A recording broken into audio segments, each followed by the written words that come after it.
Welcome to another episode of our Raised Age Woodchip Raised Bed Alternatives videos, Season 2.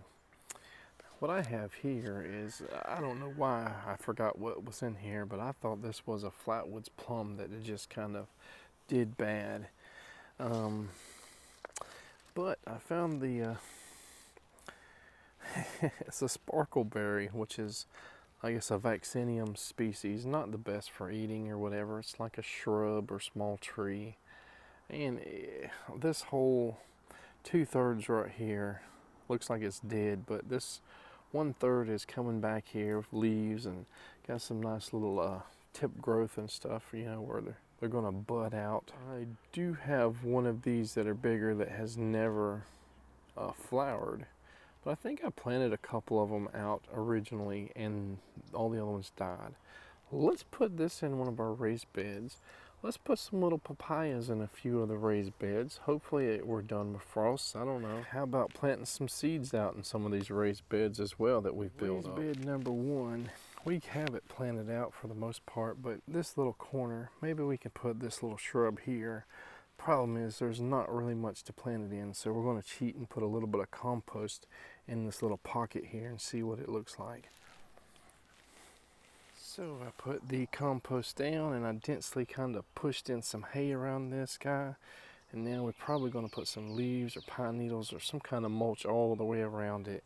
Now we could have just used 100% soil or compost, but hey, I just run out of the bag. I got more, but we got other projects we can use that for, and we're kind of minimally trying to use third-party, you know, stuff brought in from other places. Right, so I'll put some green mulch around it, just some Florida betony and stuff that's already growing around the borders anyway, and the rain and all is going to just keep it moist, I guess. So let's see if this guy survives and see how well it does. See if we can just find an area where we can push some nasturtium seeds, you know, somewhere where there's some soil-esque material here. There's a little spot, and I just got tagged by some of that nasty freaking nettles, but hey, we got to work around it, dig it out if we can. That kind of sucks. 3 seeds is all that's in the pack.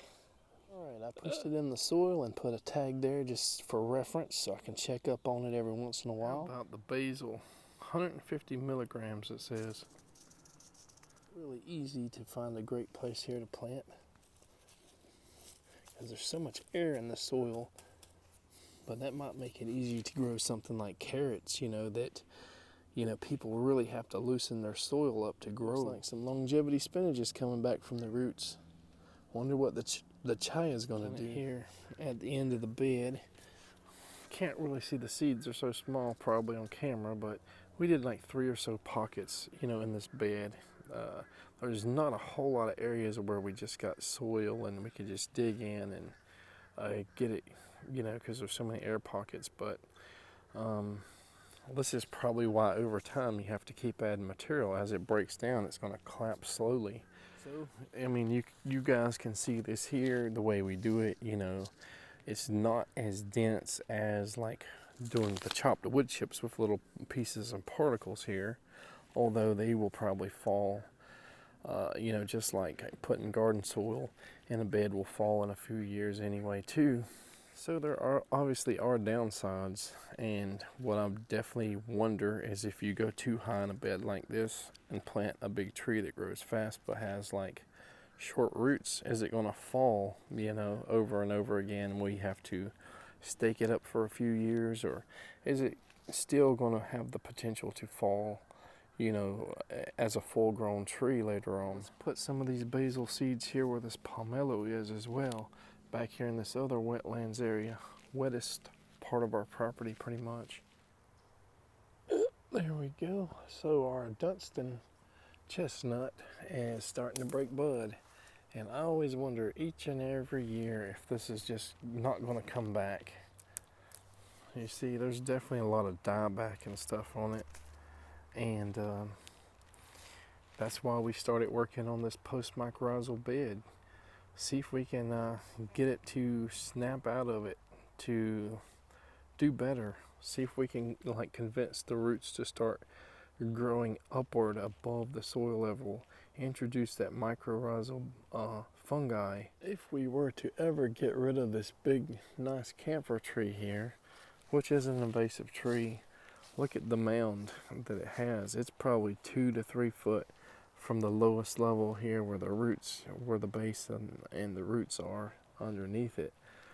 That would make a heck of a freaking raised bed, right?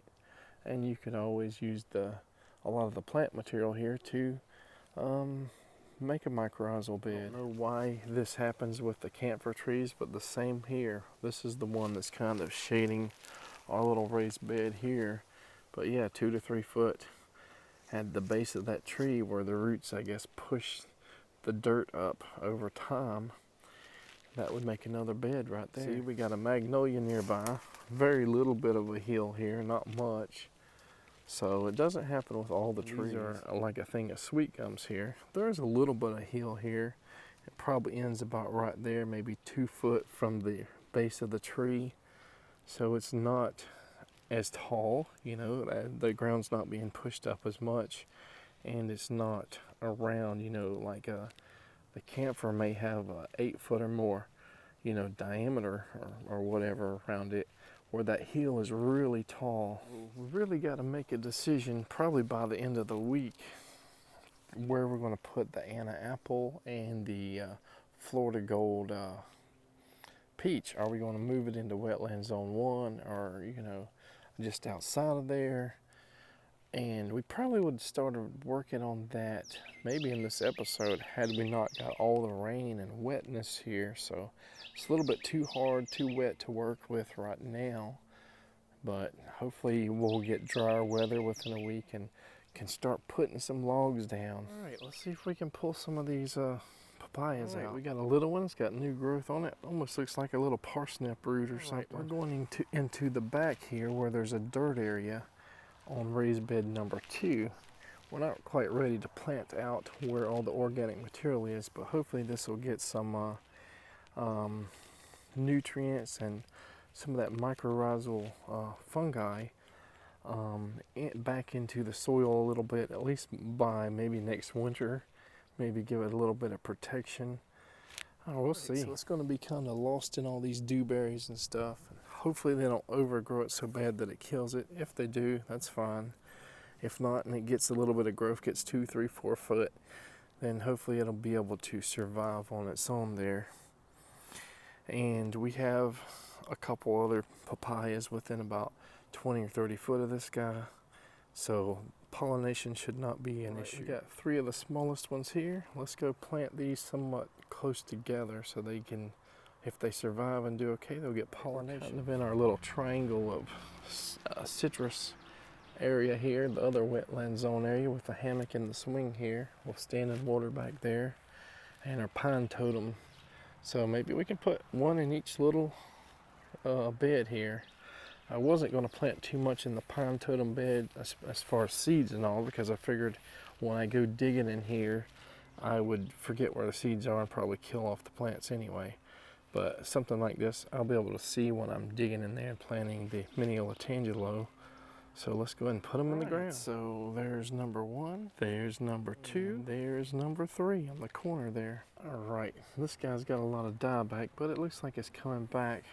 So I think I'm gonna get this one, and I'm gonna check, wait and see on this guy here and see if it comes back from the roots or anywhere else, and keep these guys, these last 2 here, in the pot for now. This ready-made bed, we still have a lot of clean out to do on it. I think this would be a perfect place to put one like right here. Yeah, nightmare to compost cardboard and then have to come clean it up 10 or 15 years later.